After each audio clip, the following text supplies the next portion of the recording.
Se, no caso de um homem que seguiu Deus por muitos anos e desfrutou da provisão de suas palavras por muitos anos, sua definição de Deus for, em sua essência, a mesma de alguém que se prostra em culto diante dos ídolos, então isso significaria que esse homem não alcançou a realidade das palavras de Deus. Isso é porque ele simplesmente não entrou na realidade das palavras de Deus. Por essa razão, a realidade, a verdade, as intenções e as exigências sobre a humanidade, todas as quais são inerentes às palavras de Deus, têm nada a ver com ele. Quer dizer, não importa quão arduamente um homem assim possa trabalhar no significado superficial das palavras de Deus, tudo é fútil, porque o que ele persegue são meras palavras, o que ele recebe também será necessariamente meras palavras. Quer as palavras proferidas por Deus sejam, na aparência exterior, claras ou abstrusas, são todas as verdades indispensáveis ao homem quando ele entra na vida, elas são a fonte de águas vivas que lhe permite sobreviver em ambos espírito e carne. Elas fornecem o que o homem precisa para se manter vivo, o dogma e credo para conduzir sua vida diária, a senda, a meta e a direção pela qual ele deve passar para receber a salvação, toda a verdade que ele deve possuir como ser criado diante de Deus, e toda a verdade sobre como o homem obedece e adora a Deus.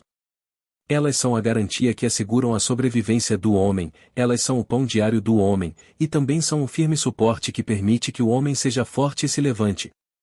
Elas são ricas na realidade da verdade da humanidade normal como é vivida pela humanidade criada, ricas na verdade pela qual a humanidade se liberta da corrupção e evade as armadilhas de Satanás, ricas no incansável ensino, exortação, encorajamento e consolo que o Criador dá à humanidade criada.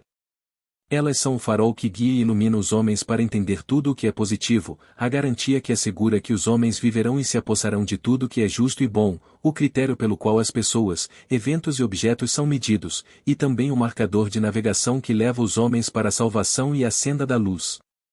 Somente na experiência real das palavras de Deus o homem é suprido com a verdade e a vida, somente aqui ele entende o que é a humanidade normal, o que é uma vida significativa, o que é um ser criado genuíno, o que é a verdadeira obediência a Deus, somente aqui ele compreende como deveria se importar com Deus, como cumprir o dever de um ser criado e como possuir a semelhança de um homem real, somente aqui ele compreende o que se entende por fé genuína e adoração genuína, somente aqui ele entende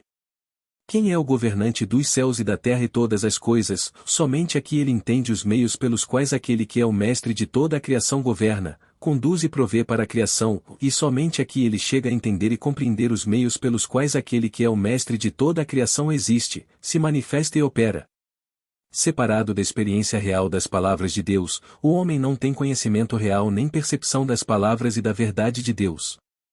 Tal homem é um evidente cadáver vivo, uma concha consumada, e todo conhecimento relativo ao Criador não tem nada a ver com ele.